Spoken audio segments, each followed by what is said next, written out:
তেল আবিবের মোসাদ সদর দফতর আর পেন্টাগনের সুরক্ষিত ড্রোন কন্ট্রোল রুমকে সম্পূর্ণ স্তব্ধ করে দিয়ে আজ মাঝ আকাশে এক নজিরবিহীন ও হাড়হিম করা বিমান প্রতিরক্ষা যুদ্ধের ইতিহাস লেখা হয়ে গেল।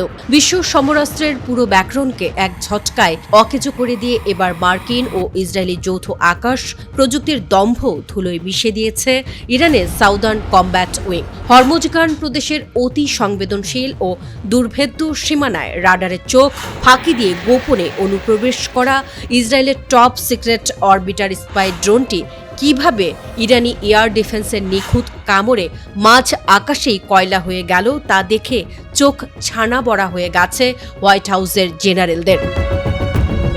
আজ আন্তর্জাতিক গোয়েন্দা ডেস্কে এই নিরেট সত্যটি লাইভ প্রমাণিত যে আমেরিকার বিলিয়ন ডলারের স্যাটেলাইট নজরদারি আর মোসাদের অদৃশ্য ছায়া ফৌজকে এক নিমিষেই দেউলিয়া করে ছেড়েছে তেহরানের স্পেশাল বিমান বাহিনী।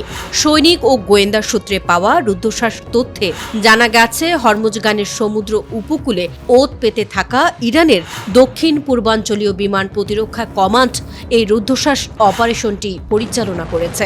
বন্দর আব্বাসে মোতায়েন থাকা ইরানি সামরিক কর্মকর্তারা অত্যন্ত বুক ফুলিয়ে জানিয়েছেন মোসাদের এই ড্রোনটিকে এমন এক বিশেষ এবং অতি গোপনীয় ডিফেন্স সিস্টেম দিয়ে লক অন করা হয়েছিল যার কারিগরি বিবরণী ইরান আজ পর্যন্ত দুনিয়ার সামনে প্রকাশ করেনি। পারস্য উপসাগর আর তার চারপাশের দ্বীপমালা জুড়ে ইরান যে অভেদ্য সুরক্ষা কবচ তৈরি করেছে তা ভেদ করার ক্ষমতা পশ্চিমা কোনো স্টিলথ ইউএভির নেই। হরমুজগানের মেরিটাইম বর্ডার পুলিশ ইতিমধ্যেই সমুদ্রের বুক থেকে ইসরায়েলি ড্রোনের জ্বলন্ত ধ্বংসাবশেষ উদ্ধার করে তেহরানের ল্যাবে পাঠিয়েছে, যা তেল আবিবের জন্য এক চরম মনস্তাত্ত্বিক চাবুক। ব্লুমবার্গের এক গোপন রিপোর্টে অত্যন্ত হতাশার সাথে স্বীকার করা হয়েছে ইরানের বিরুদ্ধে চলমান এই ছায়াযুদ্ধে আমেরিকার প্রযুক্তিগত শ্রেষ্ঠত্বের প্রতীক $100 বিলিয়ন মূল্যের MQ-9 রিপার ড্রোন একের পর এক মাটিতে আছড়ে পড়ছে।